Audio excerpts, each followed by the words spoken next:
Okay, everybody, welcome back. This is the HyperX Haste 2 corded, not wireless. I think the wireless wasn't available on Amazon. This was $59.99, and of course today they have plain stock for wireless. But this one has a feature that the wireless doesn't, and we'll get to that later. It's kind of cool. But let's talk about the shape. All right. Now this is. Oh, great. The mouse is too fast for the video. Okay, I'm going to have to slow this down. Hang on a second. Okay, everybody, welcome back. This is the HyperX Haste 2 corded, not wireless. I couldn't get a wireless that wasn't available on Amazon. This was $59.99, and of course today they have, you know, plenty in stock for wireless. But this one has a feature that the wireless doesn't, and we'll get to that later. And it's kind of cool. But let's talk about the shape. All right. Now this is, you can see that. Let me line that up. It's reminiscent of, you know, like a Razor Viper or a Glorious O. It's that symmetrical shape and that hump on the on the top, and then the slope. This is what I call the lower deck.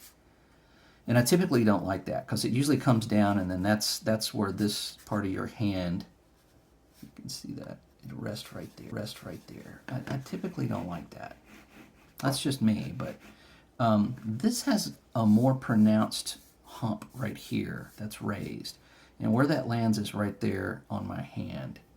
So it's like, it's right there. So my hand makes contact here, here, and here, but not all the way through. And for some reason that makes it just more comfortable and easier to move. I like that a lot. The scoops and the buttons also, if you can see that, they're not like, they're not this way. They're just kind of scooped. So your fingers just kind of land in it naturally. And of course it's got this eggshell feel to it. Not as pronounced as a Razor. It's soft. And then on the buttons, as you can see this, on the thumb buttons, it's got a glossy finish, just like the DPI. So when you can feel the buttons, it's a definite texture difference. And I like that. That's what I liked about the Ponage as well. And then, of course, you got your feet here, covered for the sensor. This feels really nice. When I first got this, I was like, I'm tired of these mice. This is just typical. But the more I used it, the more I realized that it was a much more natural feel. So in order to show you that, I'm going to show you a couple other mice. Now, this, of course, everybody knows this. This is the Razor Viper, like I was talking about earlier. A similar shape, but if you can see, like this right here kind of scopes down and then starts to level off right here. And then right here, it just goes like just a arch or a flatter arch. So when you put your hand on it, my hand it makes contact all the way around. Not here, here, and here, but all the way around. So to me, it just kind of feels like your hand's like, you know, I don't know, like you've just got something on your, oh, I didn't mean to do that. Let me move that thing. Of course, I'm exaggerating, but that's kind of the way I feel. This mouse is perfectly serviceable. It works perfectly fine. I use it from time to time. I dig the rubber on the sides, I have to admit. It works perfectly okay. But I just don't like the way that feels. It's too flat. I guess I like a more ergonomic feeling mouse. And another one that I referred to earlier, of course, is the Glorious O, which has a similar kind of scoop to it. You can see that. See, it's got that arch.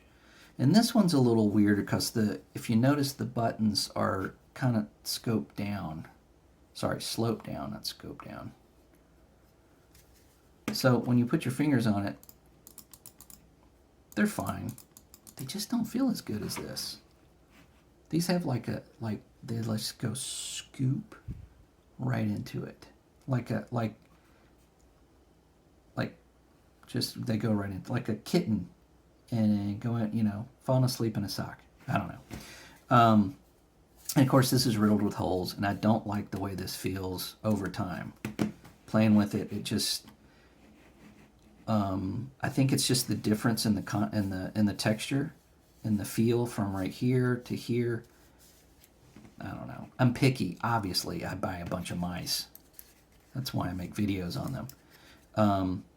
And this is not the best mouse. I'm not going to do a review on that, but this is a similar shape, and it's going back in the drawer where it stays 100% of the time. But with saying that, though, like I said, the more I use this, the more I like it. And I think that's a better way to be. A lot of the mice that I've had, and some of the ones I've reviewed, I love it. It's great. It's the best mouse ever. And then the more I use it, the more I'm like, this little thing right here, and that's right there, and this right here. I start to kind of find the cracks. This one I haven't really. It's just the more every day I use it, the more I like it. So I think that's a really good thing. So now we're going to get into where it usually falls apart. The software. All right, here we have the Ingenuity software, which is spelled wrong. And I'm not a fan of this software. I have several HyperX keyboards, this one being the 65. I love this keyboard. This is my favorite keyboard ever. But the software is just weird, and I'll show you why. But we're going to go to the mouse. Okay, so this is the mouse. And here is your effects for your LED. So if you don't care about LED, just skip ahead. It's no big deal. But if you want to add an effect, let me get rid of these so I can show you. This is solid. I keep it at just one color. I don't need a light show. But then if you want to add an effect, you have 3 different ones. And then you can search for effect. In case there's so many of them, you can't find them. Say breathing. Okay, so then you click add. So now you have breathing. Well, now it's doing both. So you have to uncheck that one, the eyeball. So now it does breathing. And of course, if you check that, it doesn't do anything. So if you do that and you forget and you come in here and like, why is my LED not working? It's red. It's supposed to be red. You'll go, oh, again, I need to turn this on. So maybe it's just me. I'm probably just being an idiot. Anyway, buttons. Here's your button layout. Or I should say, here's where your button layout usually is. Okay, so you have assignments. You can click on a button, go to keyboard functions, and then reassign it. Mouse functions, multimedia, macro, short. I mean, it's all here. You can even disable it. It's just I'm used to seeing it like all laid out, like what these buttons actually do when you go into the software. So you can go, okay, so that DPI button is DPI. That's correct. Why is it not working? Okay, and maybe I got a bad mouse. Or you can go in and go, okay, that's DPI. Let's change that. No, I want to change this one. So not having that right off the bat, not a big deal, but it's just not what I'm used to seeing. Settings, this is all like just the regular stuff. Okay. Sensor, and this is your DPI settings right here. So I got 400, 800, 1600, 3200, which I don't use these at all. But you can set these up to 26,000, and you can even add a level right there. You can't take these away, though. Usually I only have 2, and you can't unless you can change the color. And the color of these is, of course, your third button, your wheel button. So when you go to 400, it will flash red. If you go to 800, it'll flash. You get it. And then you save to mouse. I haven't had to really save it to mouse at all. It changes it automatically. Now, when you save it to mouse, it supposedly keeps that setting, but I have unplugged the mouse and plugged it back up, and it's lost that setting. Same thing with the keyboard. Not every time, but it just does it sometimes. I guess it's just the software. Okay, brightness, that pretty much is self-explanatory. Options. Here's where it gets kind of interesting. For one, you only have liftoff distance, 1 millimeter, 2 millimeter. And then polarity rate, as you can see, it goes all the way up to 8. So I played some Destiny 2 with 125 hertz. And it was kind of like playing on the mouse you use at your office that, Doug used to use, like 10 years ago. It was fine, but, it wasn't enjoyable. One felt perfectly fine, had no issues whatsoever, of course. But then 800, I could tell a little bit of a difference in just maybe doing small targeting. Like if this was your target, right?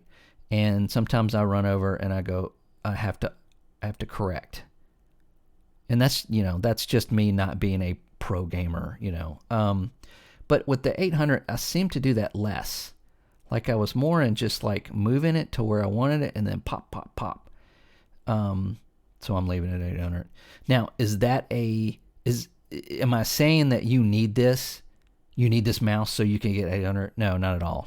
I don't think that's not going to win matches for me. I just noticed that I felt like it was just a little better in certain situations. It felt a little smoother in small movements. When you're moving the mouse around and moving your character around, it really didn't make a difference whatsoever, obviously. And then going back to 100, I could kind of tell a little bit. It's just not enough. It's not some magical number that's just going to get you headshots every time. So I don't think that's a have to. I don't think 4 is a have to. I mean, this 4 might end up being the norm at some point, but this uses a lot of battery if this was wireless, and that's why they don't have this available for the wireless unless you use a dongle or something. I think it's just at 1.